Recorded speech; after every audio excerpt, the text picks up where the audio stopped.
Hey guys, so recently I was put in touch with a friend of a friend that wanted to start a private label business on Amazon, and I was like, yay, that's awesome! And that was until they said this to me, well, almost. I have a question. How can I stop myself from being scammed by Chinese suppliers? And internally I was like, ooh.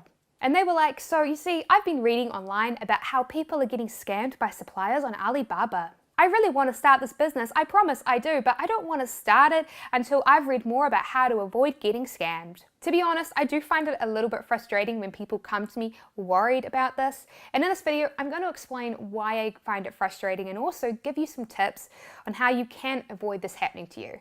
So let's jump straight into it. Alright, so the reason why I found this question a little bit frustrating was because of the fact that I find the issue of being scammed by suppliers on Alibaba or AliExpress to be blown way out of proportion. What if I get scammed by the supplier taking my money and then never delivering the products that I bought? What if I get scammed by having the supplier ship poorly produced products? What if they don't ship the right product? What if they ship a fake product? What if they ship me rocks? Now, in theory, these concerns sound kind of reasonable, but in reality, these scams are very rare and usually they're kind of the fault of the person who got scammed. Tip 1. Work with suppliers that have been online for multiple years. If you want to avoid being scammed, then the absolute easiest way is to work with suppliers that have a trusted track record and that have been online for multiple years. Just think about it. If a supplier has been on Alibaba or AliExpress for 2 to 3 years and they had been scamming people and taking their money and running away, do you think that they would still be on those platforms? And if you're afraid that they're going to suddenly change their ways and go rogue when you order from them and take your money as quick cash, well then honestly, it is a little bit paranoid, because in China there are very harsh laws for criminals. It's one of the reasons why China ranks 5th in the world for enforceable contracts. Any company that could be easily tracked by law enforcement in China is unlikely to risk harsh prison terms for a bit of quick cash now. And that's honestly why I do find it frustrating when people become shackled by their fear of being scammed, because if they applied logic to their fears, they'd realize that they don't really have much basis. On AliExpress, if you come to an item listing, you can see how long the supplier has been on AliExpress.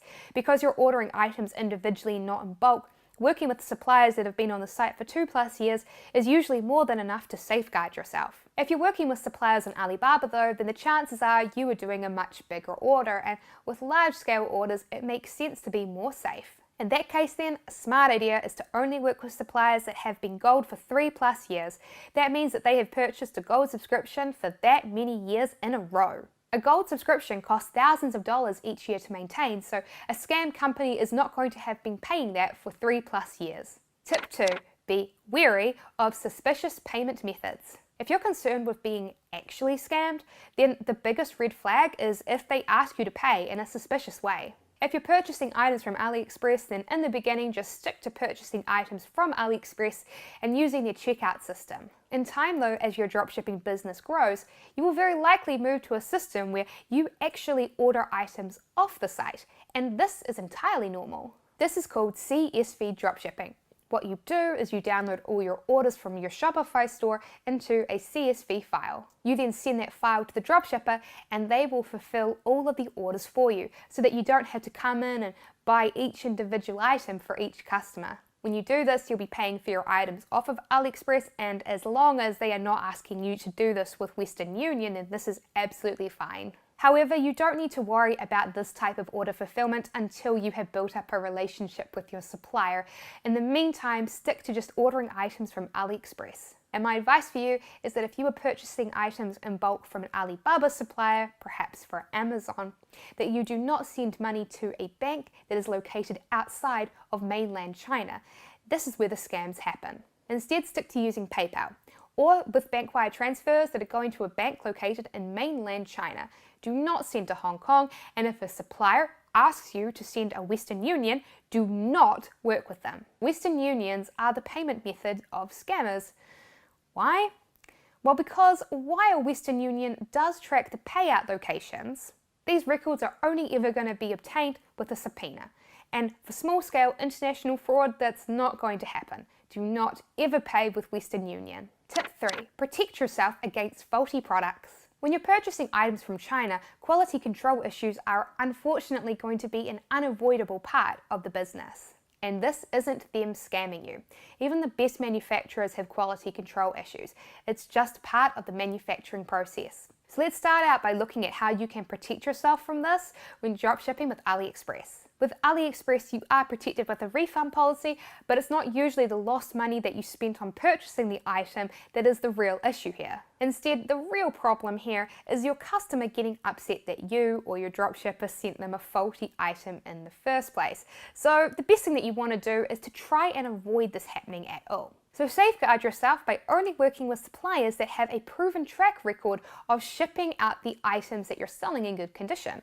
Like take this guitar mug here. This supplier would be a good one to work with, as not only have they been on the site for 2 years, they also have excellent reviews from people that have purchased this mug from them. So don't just look for highly rated AliExpress stores, make sure that that store has a good track record and a positive review history for shipping out the item that you are selling. Now, if you're purchasing items from Alibaba, one way that you can protect and safeguard yourself is to purchase your items with PayPal. If you do this, then you are protected by PayPal's dispute program. If you receive bad products, then you know that if you can't work out some form of compensation with your supplier, that you'll be able to claim a refund with PayPal. However, a lot of Alibaba suppliers will not accept PayPal as a form of payment. They'll often let you use it for the product samples, but not for the actual order itself. And there is nothing suspicious about this. It makes sense that they don't want to use PayPal because it has very high fees, unlike a bank wire which has a flat fee. In that case there, a good way to still protect yourself is to only work with suppliers that are a part of the Alibaba's free trade assurance program. And here is how that works. 1. Identify if your supplier is part of the trade assurance program. If they are, they'll have the trade assurance icon on their listing, which when you click on it will tell you how much you can be protected for if you purchase products through them. In this case here, you would be protected for orders up to $72,000, and considering the fact that most people watching this will be ordering a shipment with $5,000 or less, you are absolutely fine. 2. Negotiate with the supplier and create your contract. Make sure that everyone agrees on all aspects of the order, like shipping, price, and the terms under which you will be covered from the trade assurance program. And make sure that your contract specifies expectations of your products. Note things like what size they should be, what materials they should be made out of, and what colors they should be. 3. Pay for the item through Alibaba. You can pay with a telegraphic transfer or e-checking if you live in the USA. You've also got the option of using your credit card. It does have fees, although it provides an additional layer of protection for you. Now, I want to stress something. Just because a supplier isn't a part of the trade assurance program doesn't mean that they are a scam. However, as a beginner, it is nice to work with these suppliers to safeguard yourself. Tip 4. Get your products inspected. Now this tip doesn't apply for people that are dropshipping with AliExpress. This tip is exclusively for people who are importing items in bulk, perhaps to private label and sell on Amazon. To safeguard yourself, before your items get shipped out to your Amazon FBA warehouse from China, make sure that you get them inspected. If the products do not pass the quality inspection, then you can negotiate with your supplier to fix the problem before the items get sent out.